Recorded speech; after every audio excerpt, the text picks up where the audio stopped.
Good morning. Good morning. How's it going, everybody? Jesse Montaño here, not in the Guerilla Sports Studios, right? Did I get? No. This isn't the Guerilla Sports Studios. I'm at home. Some very light construction work going on at the studio today. So, doing this show from home, we'll have Live Moods at noon, talking hoops, your daddy, or I guess Gorilla Hoops Denver, more Nuggets focused on that one. That will be coming up at noon, also from her home studio. And then we will have Nate Jackson, Dumb Jock, is bringing on Peter Schaefer, sports agent. He will be on at 2:30 live from the Guerrilla Sports Studios. Construction should be done. Again, it's very light work. Should be done around 1:30. And we'll be back in there rocking and rolling with everything that we are doing here at Guerrilla Sports today, tomorrow. This was something that we originally had on the schedule to get done in the studio about 2 months from now. We got a call earlier in the week saying, hey, we could bump you guys up. So we jumped all over it. So we had to move some things around just a little bit, but hey, we're getting it done. We're still getting all this stuff out to you guys every single day. Jay is on from home, making sure that everything here is running smoothly and all good. So we're off and running, and it's Thursday. It's Friday Eve. It's Friday Junior. We're looking forward to it. July 18th here in Denver. Let's get started. We talked a little bit about Olympics yesterday and what the events, were going to be. But with that came the realization that, hey, we've lost a couple events. There's been some events that have been pulled. There's been a couple events either reintroduced or making their Olympic debut. So I wanted to just quickly kind of go over what events are in, which events are out, and maybe walk a little bit through why a couple of those events are out and why some of the other ones maybe were brought back in.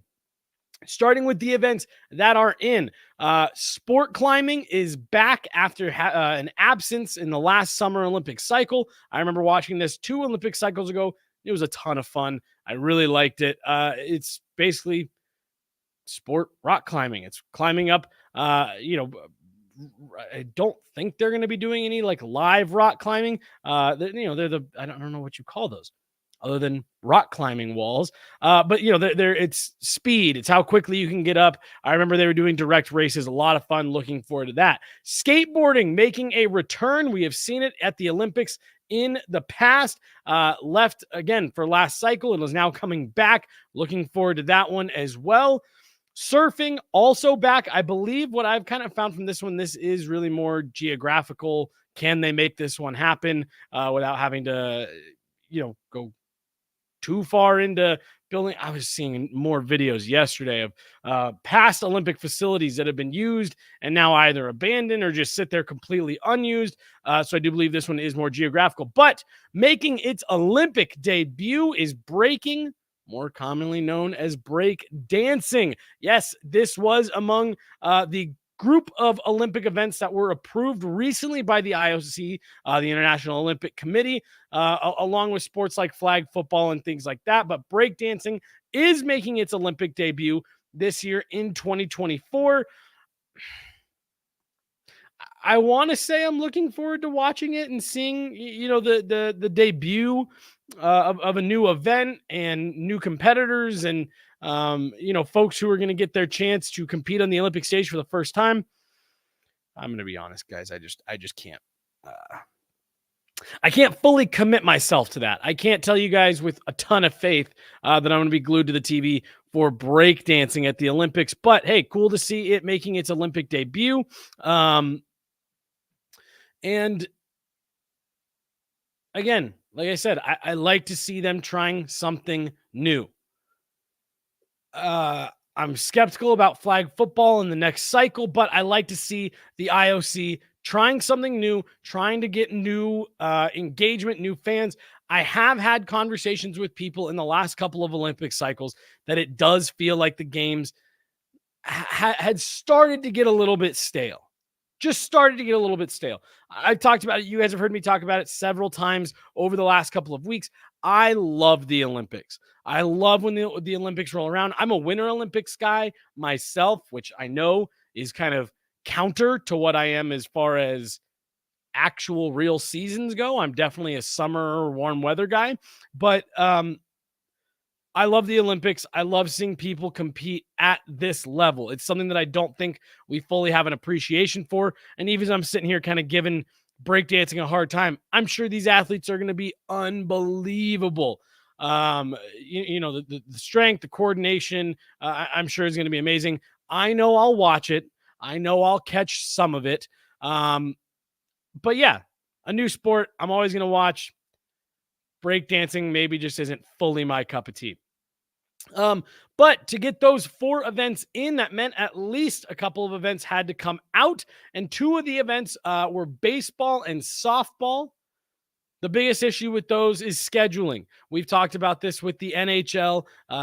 Finally, for the first time in 3 Olympic cycles, we'll be sending their athletes back to the games in 2 years.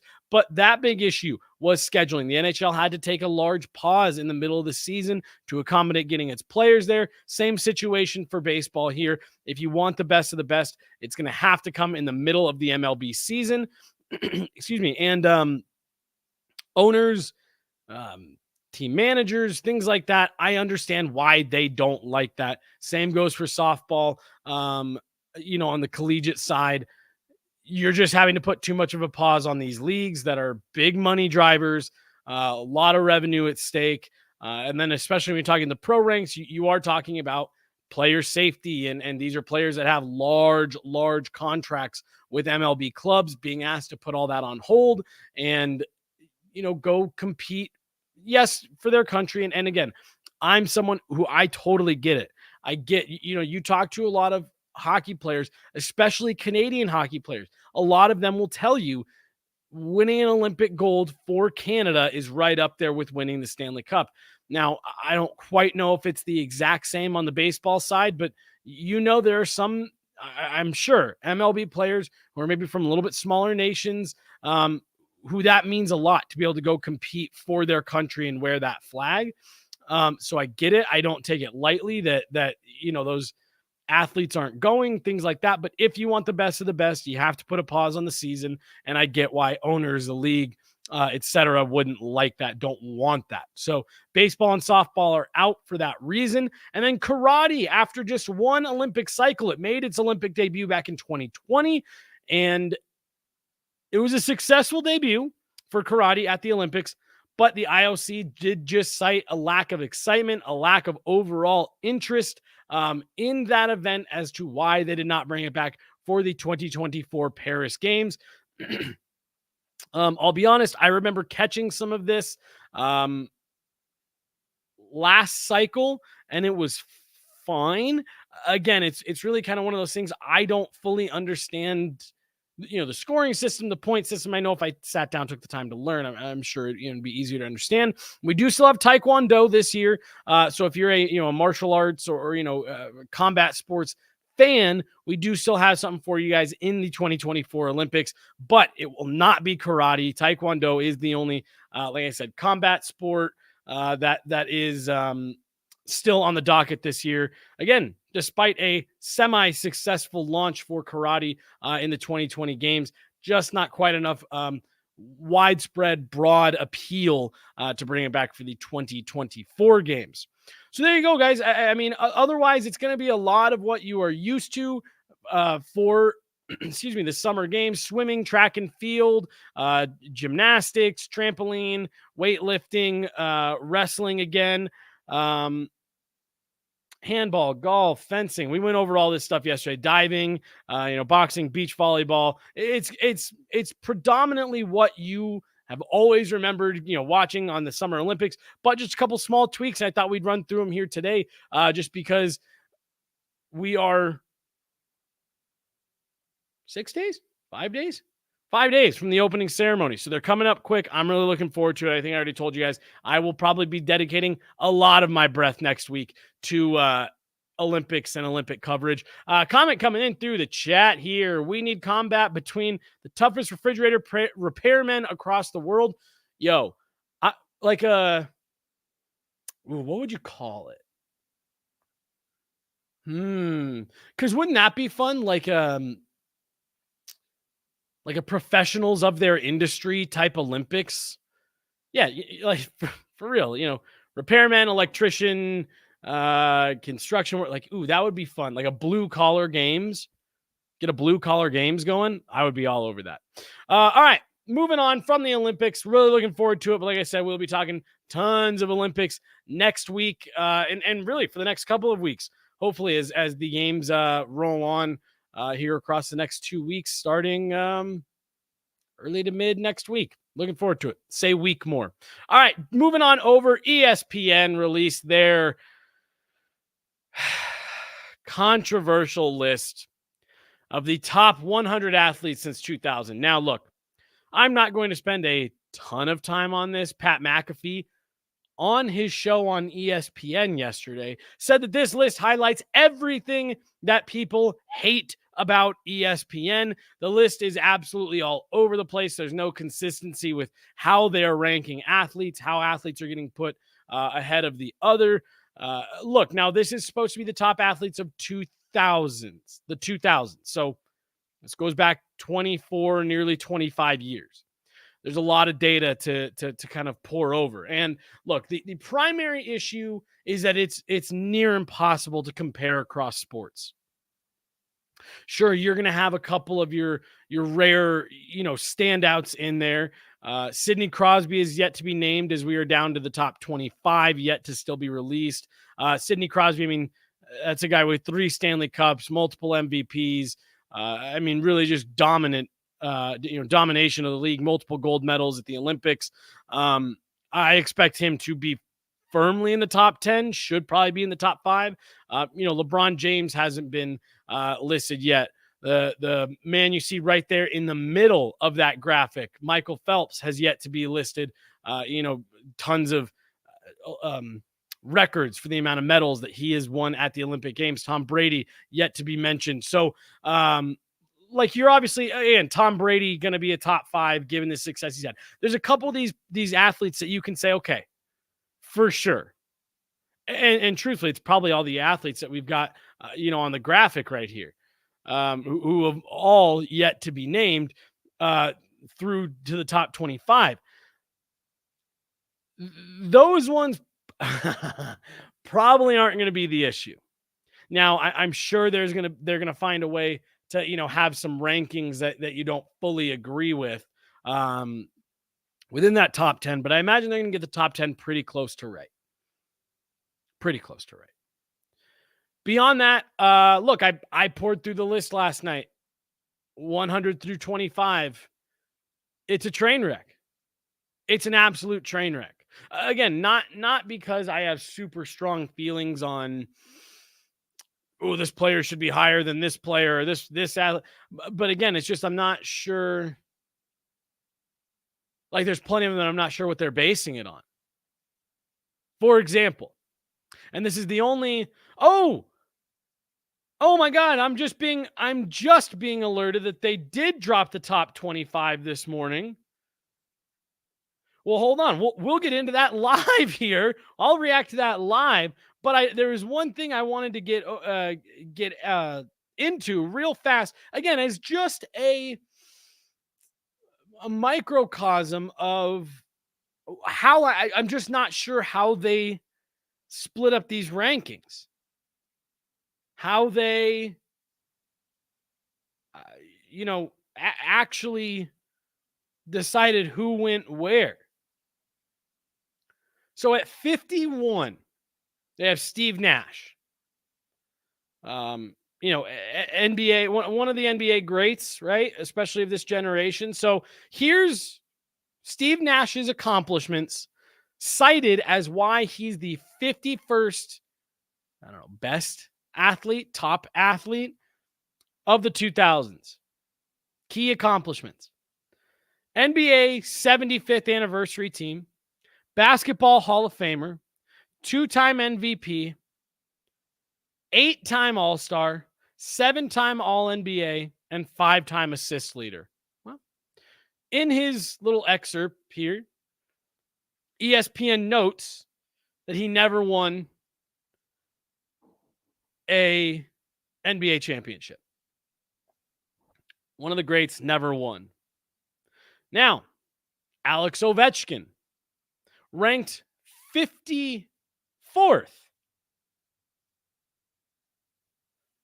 His key accomplishments: he was named to the NHL's 100 greatest players list.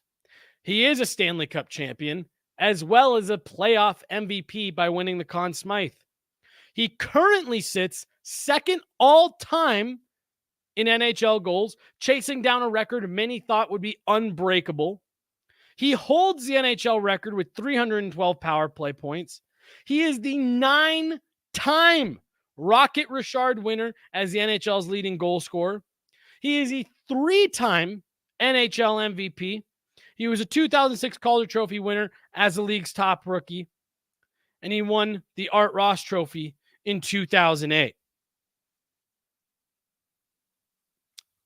I don't know. Of those two players I just listed there, it sure sounds to me like one of them is miles ahead of the other, at least in terms of accomplishments. And not to mention, they are still playing and have a chance to become not only known as the greatest goal scorer of all time, which Alex Ovechkin already is, but he will, barring health, be the greatest goal scorer of all time, undisputed. How you have him ranked 54th, which again, I'm not even complaining about Alex Ovechkin being ranked 54th, which again, I do think is an issue in and of itself, but I'm not even getting into that. But how do you have him ranked behind Steve Nash? And that is that right there, like I said, is the microcosm of the issue with this list. It's so inconsistent. You can't you can't make any legitimate. Oh my goodness gracious. Sidney Crosby at 22. Sidney Crosby at 22.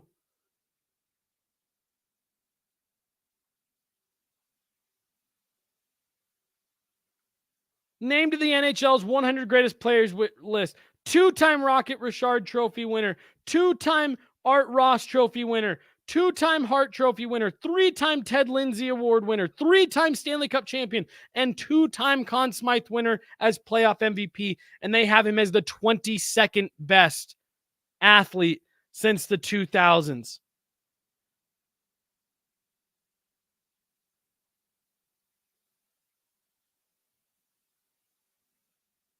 Wow.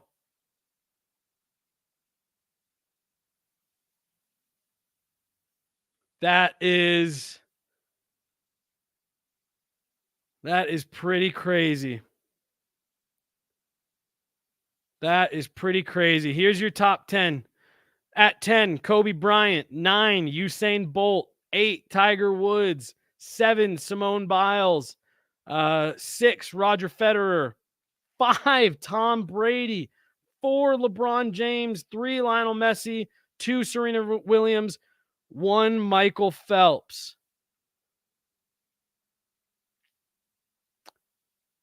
I don't know.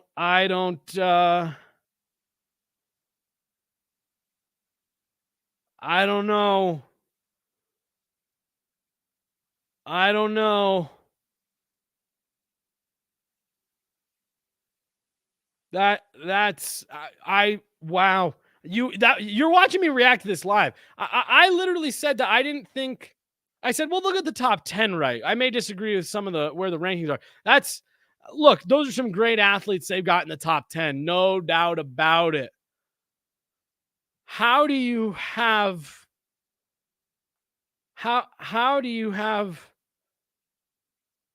LeBron James ahead of Tom Brady? I just don't get that. I'm literally stunned. That has to be, that caps off. That's one of the worst ranking lists I've ever seen for sports. That's absolutely horrible. That is absolutely horrible. I've got other things to get into, and I we're gonna have to move on from this. But I wow. Wow. I was expecting to talk a little bit about, hey, I didn't like the way that it was confusing how they rank stuff, where they put weight, where they favored one, sport over another, or longevity, consistency. To have someone like Sidney Crosby at 22,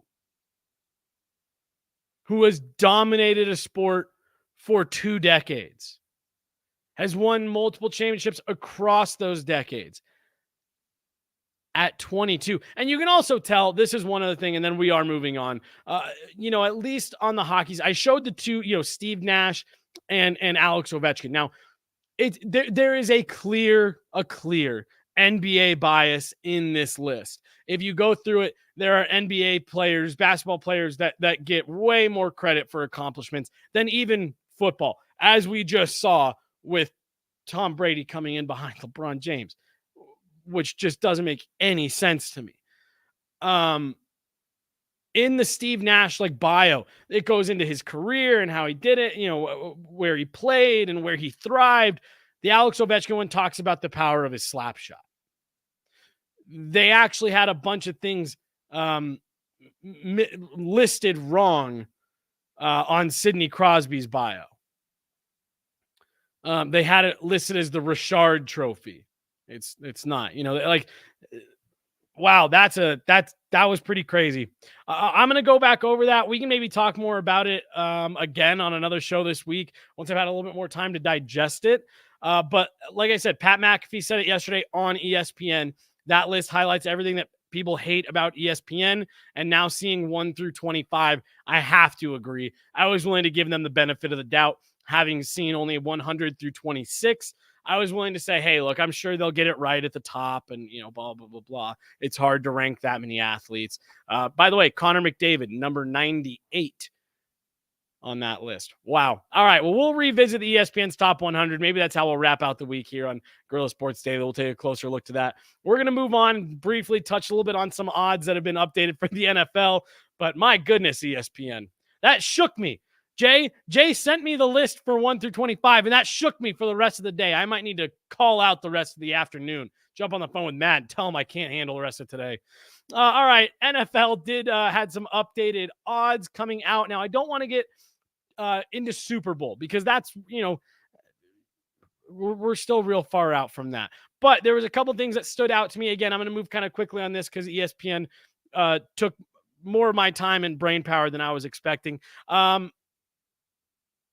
To make the playoffs, odds have been updated. The Denver Broncos and the New England Patriots are among the league's furthest odds to make the playoffs. The Broncos currently sitting at minus 1,100 to miss the playoffs, while the Patriots are the only team worse at minus 1,800 to not make the postseason. So Vegas is saying, analysts are saying, this Denver Broncos team is not going to be very good. The New England Patriots also taking another step back this year, potentially beyond even what they were like last year. But those are the two favorites to miss, if you will. And then on the opposite end of the spectrum, you have the San Francisco 49ers at a minus 525 to make the playoffs, and the Kansas City Chiefs leading the way as the most likely team in the NFL to make the playoffs at a minus 600. So four teams kind of going in different directions. 49ers and the Chiefs, of course, met in the Super Bowl just a few months ago. Both are the odds-on favorites to make it back to the postseason. As we get a little bit closer to the start of the NFL season, we'll take a look again at how these odds maybe shift as we work through preseason and training camps and things like that. And we're getting a better look at some of these teams. With a team like the Broncos, I've been lucky to be able to, pick the brain of Nate Jackson a little bit, our Broncos contributor, former Denver Bronco himself. And we've been looking at some of these projections for the Broncos win-loss record, their odds to make the playoffs, things like that. The line out of Vegas is currently set at 5.5 for the Denver Broncos in terms of wins or losses. And he says, look, a lot of this stuff is based off what we know, what you did last year, and what those players looked like in previous seasons. And there's just a lot of unknowns with the Denver Broncos right now, as well as the New England Patriots. So let's get a few weeks through camp and, maybe get into preseason a little bit. But hey, if you are a believer in either the Denver Broncos or the New England Patriots, you can get some good odds right now for them to make the playoffs. The New England Patriots, I believe, were plus 600 to get into the dance by the end of the season. We'll see how that shifts and moves as we inch a little bit closer. Shifting over, WNBA hitting their All-Star break today, and Caitlin Clark making headlines. Not only was she not picked for Team USA at the Olympics, she also was not picked for the three-point shooting at the WNBA All-Star game, but we're not going to get into that right now. I do want to touch on two quick notes that have come out of the WNBA this week as it relates to Caitlin Clark. She set a WNBA record last night with 19 assists in one game, the most assists in a single WNBA game in the league's history. Caitlin Clark, again, it was a slow adjustment. She's still not shooting quite the way that she was in college, but is having a massive impact already, has climbed into the top 3 for MVP odds. Probably not going to win. Still a pretty far long shot, but has climbed into the top 3. And right now she is the odds on favorite to win Rookie of the Year. Biggest reason likely being at the All-Star break, Caitlin Clark leads the WNBA in points created, meaning points either that she has scored herself or assists, which obviously lead to points for teammates. Caitlin Clark is number 1, and she leads by about 60 points over the next closest player in terms of points generated or points created through either buckets herself or assists to teammates that result in points. So, I mean, it's been fascinating to watch Caitlin Clark this year. You knew there was going to be an adjustment, but how quickly she's been able to adjust to the pro level speed and skill has been impressive, especially when you consider the fact that there's still a lot of stuff that we're looking at with her saying, gosh, she could probably be better. Man, wait till she settles in a little bit, this, that, and the other. She's not going to the Olympics, and that has been a controversy in and of itself, but she has been playing basketball nonstop for months. I believe it goes back to September was when her season started. The college season ended. WNBA draft comes right after that. And then they get into their season pretty quickly. So she's been going nonstop. I'm sure she, of all people, for everyone that has come to her defense about the fact that she should have been on the Olympic team, and regardless of how you feel about that, she has even come out and publicly said, I'm very much looking forward to getting a little bit of a break, catching my breath a bit, and just being able to recharge, reset. So I've had a ton of fun watching her over these last couple of years and how she is now settled into the WNBA. It's fun to see her having the success that we all kind of figured that she would. And I think the break for her is going to be good. I'm anxious to see what she's going to do in the back half of the WNBA season, as it's, like I said, hitting its All-Star break today. So inching towards the back half for Caitlin Clark as she continues to make history and set records. It seems like every week. Caitlin Clark, the WNBA's points created leader and the single game assist leader all time. Congrats to Caitlin Clark. Wrapping up today's show, Cavan Sullivan. Jay's probably sitting there ripping his hair out, running this at home. Making major headlines yesterday. Sullivan became the youngest player to ever play in a North American professional game, joining the MLS's Philadelphia Union at just 14 years old. He played in his first MLS match last night. Now he's got a little bit of an interesting agreement here with the MLS and the EPL, as you can probably assume, given that he's 14, playing in a professional league against grown men. The best professional soccer league here in I don't want to say North America, in America. At 18 years old, he will be transferred to Manchester United of the EPL, and the Philadelphia Union, his MLS club, will receive $5 million for that transfer.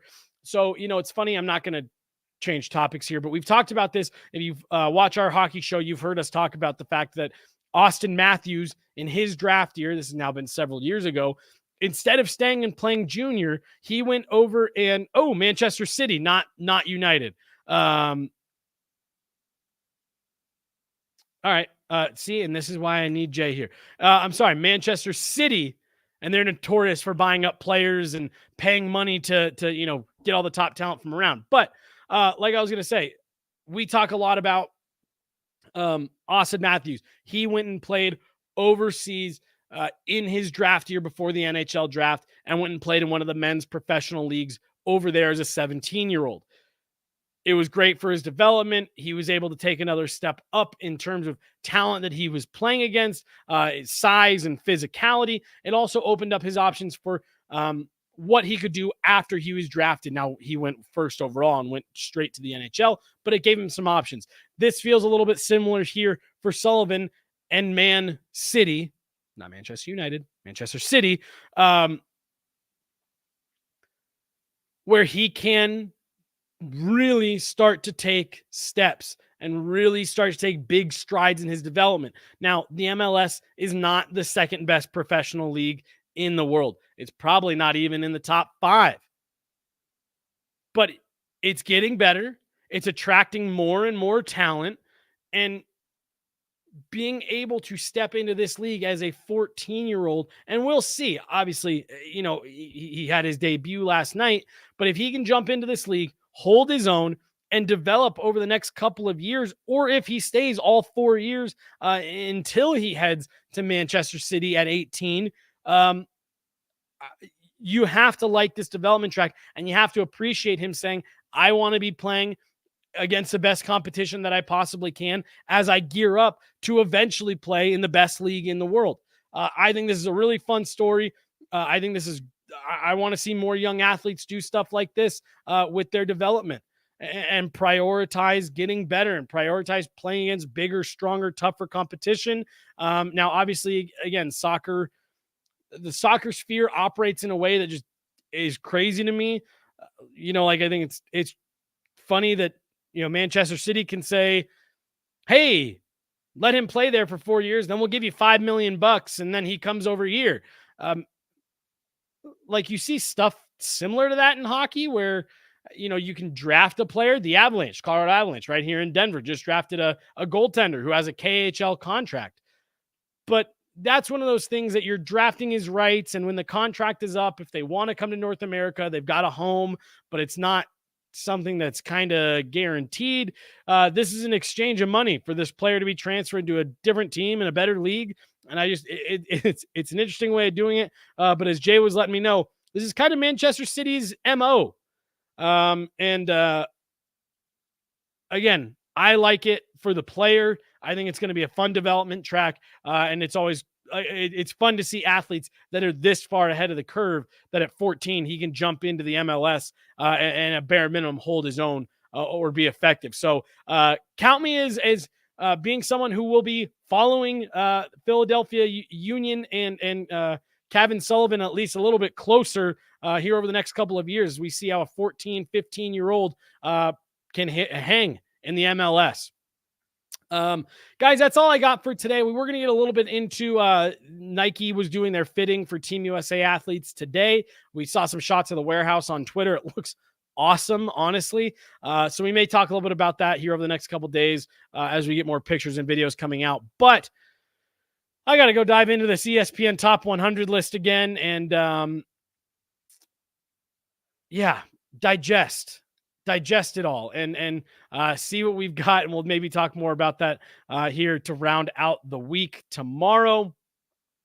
But thanks so much for tuning in, guys. And yeah, thanks for bearing with us on a little bit of a different production looking day as we get through some construction at the studio. We'll be right back at it in full force tomorrow. We'll have Girl Sports Daily. JJ and I'll be back talking abs, and then we'll wrap up the week with some more Broncos talk at 2 p.m. tomorrow. But for today, keep an eye out for Live Moods coming up here in 90 minutes, talking all things Nuggets, NBA, and then we'll wrap up the day with Dumb Jock Peter Schaefer jumping on, sports agent. Always just fantastic conversation there with Nate Jackson.